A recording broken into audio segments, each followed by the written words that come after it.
Good morning, Reds. Welcome to Pros and Cons outside Old Trafford. What are we saying after that Liverpool game? Massive result, wasn't it?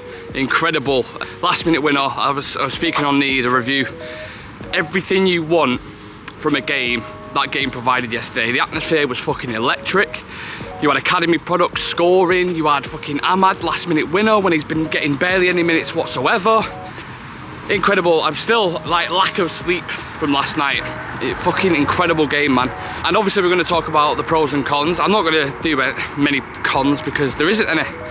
There was a lot of positives to take out of that game, I believe, especially Klopp crying and getting a bit salty and bitter in the interview as he does. Like I said, there's so many things to dive into, so I cannot wait to get into this one. Let's fucking do it.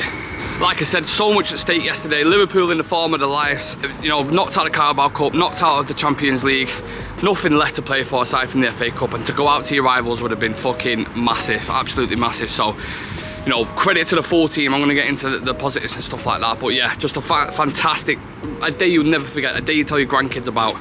Insane atmosphere. So the first positive I'm going to discuss is the full team deserves praise in this one. Every single player chipped in, every individual moment, players that were injured, players that had hardly any minutes that came back, players playing out of position. You had Bruno Fernandes playing at centre-back, you had Eriksen playing at centre-back, you had fucking everywhere. We ended up with a formation with like Maguire and Rashford up top, and then we had like, I don't even know, it was just scattergun everywhere, but every single person chipped in. They really worked hard, and you reap your rewards when you put in the work. And I think Dalot said that after his interview, and he's a prime example of what you want from a player, really.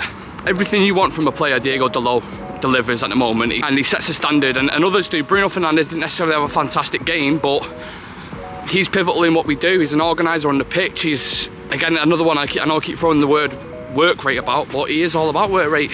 Sensational. I think the attitude as well is another one that's just never give in, never die. Even Klopp was kind of fucking shocked to see us come back twice from the dead, because you go 1-0 up in the game, then you go 2 down in the first 90 minutes and you're like, fuck's sake, not this again. It happened against City, didn't it, obviously. And then Anthony scores out of all people on his right foot with his back to goal, which the odds on that would have been insane first and foremost. Then you go into extra time, they deliver another blow. Harvey Elliott scores, one of their academy prospects. Liverpool fans going mental, all 9,000 of them, going absolutely, you know, you man cunts and all this kind of stuff. And the ground was just flat, absolutely flat. Like, no one thought we had a fucking prayer. And then our academy prospect sits up and says, you know what, let's fucking have this, lads. Marcus Rashford gets us back into it, and he missed a good few chances as well. Like, he could have won the game towards the end.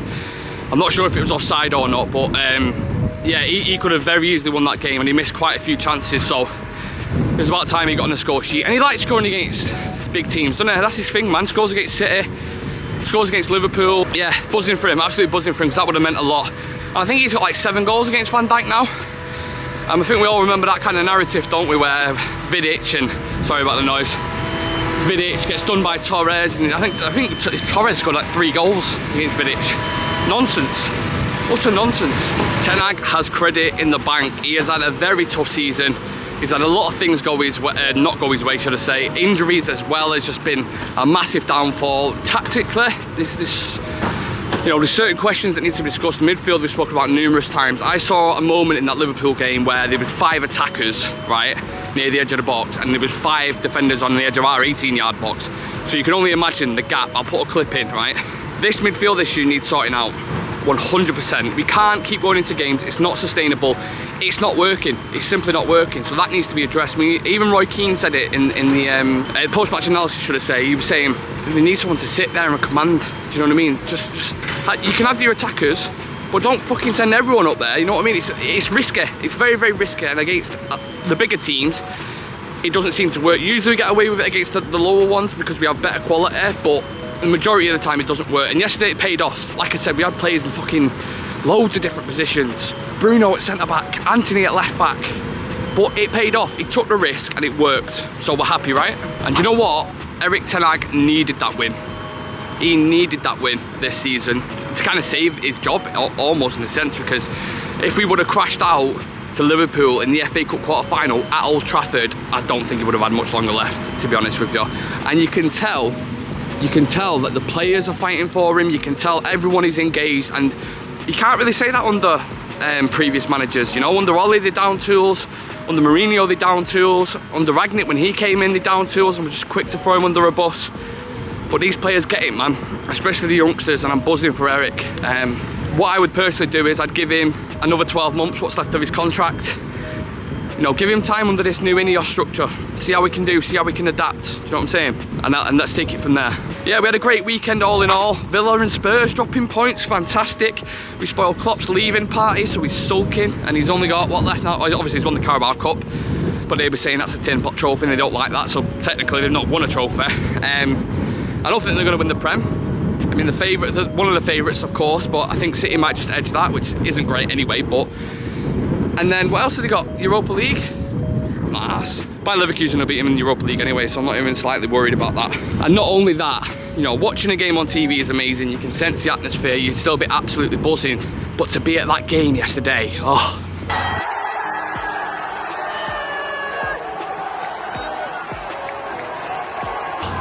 Can't even I cannot describe how good it was. Insane. Best atmosphere I've ever seen at Old Trafford at this place. They're just fucking incredible. And me and my girlfriend was there. We was, you know, every goal was just jubilation. The fans were fucking up for it. And like I said, that is the kind of game that you would tell to your grandkids. It really, really is. So, great weekend. The future. You think about the players that we have. Mainu, 18 years old. Garnacho, 19 years old. Højlund, 21.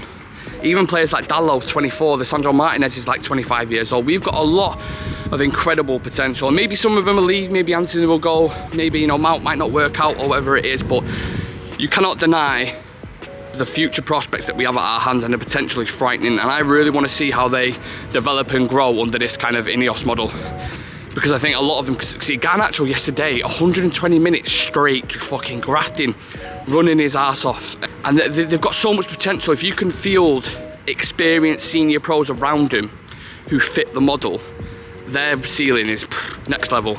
Next level. And that's why Ten Hag keeps references. I remember him saying about Kobbie Mainoo, right, after the Carabao Cup final.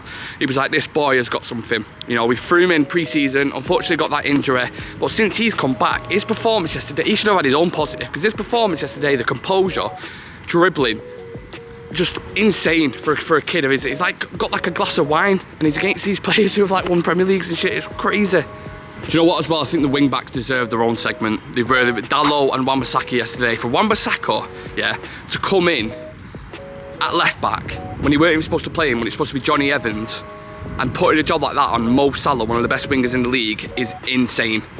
And even on the ball, he's adapted. Like, that's something under Ten Hag that goes unnoticed, I think, because under Ole, on the ball he looked dreadful, like Bambi on ice. Yesterday he was like nutmegging people left, right foot. He is significantly improved. And you know what, I weren't a fan of Wan-Bissaka at first on the left hand side, but I tell you what, it's a fucking improved. Train, fuck off, fuck off. What perfect time to go past, what, me? Yeah, do you know what though, Wan-Bissaka, yeah, insane. Developed quite a lot since his Ole days. He's not Bambi on ice anymore. He can link up play, and I'd play him on the left. It's better than Lindelof, isn't it? Diego Dalot, again, is another one who deserves his own kind of segment because he was fantastic. I've got some stats actually on him. Let me pull them up. 120 minutes played, 6 clearances, 2 interceptions, 3 tackles, 34 out of 42 passes completed, 8 out of 10 long balls, 3 out of 7 ground duels. And his hit form is aggressive, great on the ball, good delivery, everything you want from a wing back. Fantastic performance. Now the last negative I'm going to discuss is the injuries, because I am sick to fucking death of constantly before a game we get one player back and another one's out. We got news obviously that Casemiro, I think it's another hamstring injury, something like that. And again, it's just like, how many, I think it's what, 50 injuries and absences and illnesses and all that kind of shit all season. You know, genuinely one of the most inconsistent things. And I think that is something like, when you have your best players missing, how do you expect to get any kind of form of chemistry or patterns or results, or, do you know what I'm saying? So that's a little niggly one that I'm like, obviously it's no one's fault, you can't help injuries, these things happen. People are moaning about training and intensity and all this kind of stuff. You need to be intense. You've seen how hard City players work, you've seen how hard Liverpool players work. Like, you need intense sessions. Maybe they over-egged it a little bit in pre-season in America, because a lot of players were picking up, you know, there's a lot of muscle injuries, that I will grant. But Bruno hasn't had any injuries. Garnacho hasn't had any injuries. You know, it's Varane, Casemiro, Lisandro wasn't really a muscle injury, it was a big one. And the reason why he's out. Shaw's injury prone, was injury prone before Eric Ten Hag. was managing here. So injuries has had a massive hindrance on our season, and I don't know if that's going to have the final decision in whether we win an FA Cup or win or, you know, get top 4, top 5. So it'd be interesting to see. All in all, an absolute pleasure to be a part of that. An absolute pleasure to be a part of that. Genuine classic that I'll probably remember for the rest of my life. The boys give everything. It was one of the best, even if you're a neutral supporter and you was watching that game yesterday, it's one of the best games of football you'll see. And it's definitely, hands down, the best atmosphere I've seen.